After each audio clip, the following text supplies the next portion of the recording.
Bonjour, mon nom est Francis Hubert. Mon but n'est pas de combattre les témoins de Jéhovah, mais tout simplement, tout comme vous, en tout cas comme vous pensez le faire, mon objectif est tout simplement d'enseigner la parole de Dieu telle qu'elle est consignée dans les Saintes Écritures et d'aider, si possible, les personnes qui recherchent cette vérité. Aujourd'hui, donc, notre sujet, c'est l'âme. Quelques pensées tirées des Saintes Écritures sur l'âme. En tant que témoin de Jéhovah, vous pensez probablement tout savoir sur l'âme. Vous avez appris cela dans les livres de la société et votre point de vue est assuré. Vous avez pris même les textes des Saintes Écritures pour vérifier ce qui vous a été enseigné.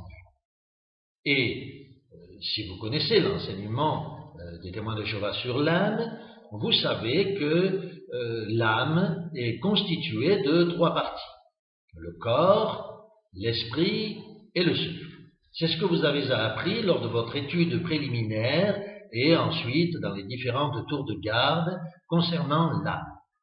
Je le répète, pour que nous soyons bien assurés en démarrant cette vidéo, pour les témoins de Jéhovah, l'âme est constituée du corps, du souffle et de l'esprit. Ces 3 parties constituent l'âme, c'est-à-dire l'être lui-même, et cette âme peut donc vivre ou mourir. Il y a un verset sur lequel je voudrais pourtant attirer votre attention. Et je me pose certaines questions.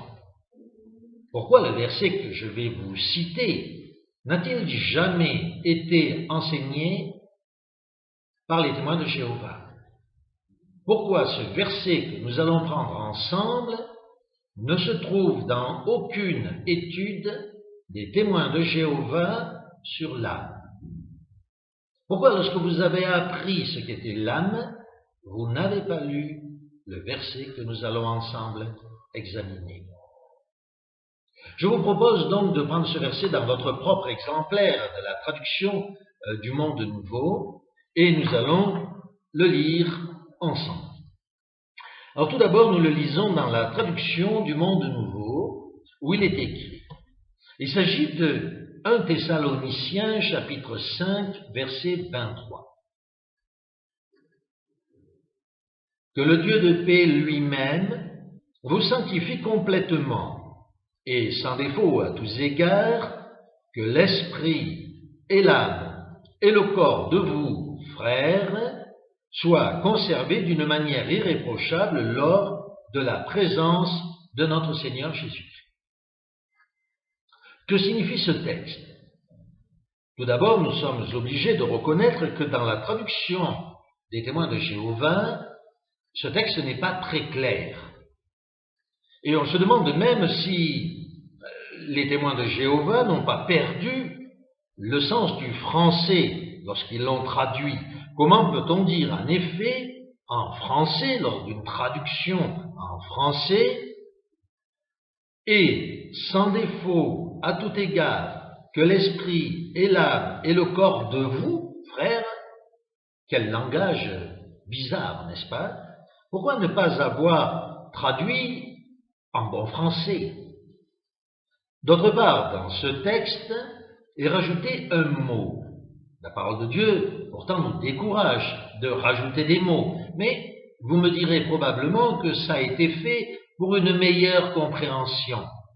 Moi, je vous dirais, et nous allons démontrer cela, peut-être pour obscurcir encore plus le texte. Le mot qui a été rajouté ici, c'est frère. Donc nous lisons que l'esprit et l'âme et le corps de vous, frères, soient conservés d'une manière irréprochable. Alors nous allons essayer de remettre ce texte dans un bon langage, dans un français courant, et nous allons prendre n'importe quelle Bible, n'est-ce pas? Ici, peut-être la Bible d'Ostie ou une autre, peu importe. Toutes les Bibles donnent une traduction en bon français. Alors je vous encourage à prendre une autre Bible, toujours 1 Thessaloniciens chapitre 5 verset 23, et de le lire dans une Bible en bon français. Et je vous encourage à prêter toute l'attention nécessaire à la lecture de ce texte. 1 Thessaloniciens donc 5, que le Dieu de paix vous sanctifie lui-même tout entier, et que votre être, l'esprit, l'âme et le corps soient conservés irréprochables lors de la présence de notre Seigneur Jésus. Ce texte dit la même chose, mais il est beaucoup plus facile à comprendre, n'est-ce pas? Oui, donc l'apôtre Paul écrit ici que votre être tout entier, composé donc de l'esprit, de l'âme et du corps, soit conservé irréprochable. Si un frère, si un témoin de Jéhovah enseignait que l'être tout entier est composé de l'âme, de l'esprit et du corps, assurément, il serait exclu de l'organisation des témoins de Jéhovah, n'est-ce pas? Ce serait un enseignement hérétique. Car, répétons-le, l'enseignement des témoins de Jéhovah sur l'âme, c'est qu'elle est composée du corps, du souffle et de l'esprit. C'est l'âme qui est composée du corps, du souffle et de l'esprit. Ici, l'enseignement de Paul, c'est que l'être tout entier est composé du corps, de l'esprit et de l'âme. Il y a manifestement un problème d'hérésie quelque part. L'apôtre Paul se serait-il trompé? L'Esprit Saint qui a écrit la Bible se serait-il trompé? Pourquoi aussi, comme nous l'avons dit au début de cette vidéo, ce texte des Saintes Écritures ne vous a-t-il jamais été expliqué? Pourquoi n'a-t-il jamais été commenté dans les publications que vous avez étudiées sur l'Inde? Je pense que vous êtes d'accord avec moi pour dire que l'Écriture sainte ne peut pas se tromper, que l'apôtre Paul est un apôtre et que sa parole est écrite sous l'influence du Saint-Esprit. Ainsi, comme il nous le dit lui-même, l'âme n'est qu'une partie avec l'esprit et le corps de l'être tout entier. L'âme n'est pas l'être tout entier, l'âme est une partie de l'être tout entier. L'être tout entier est composé de 3 parties, l'âme, le corps et l'esprit.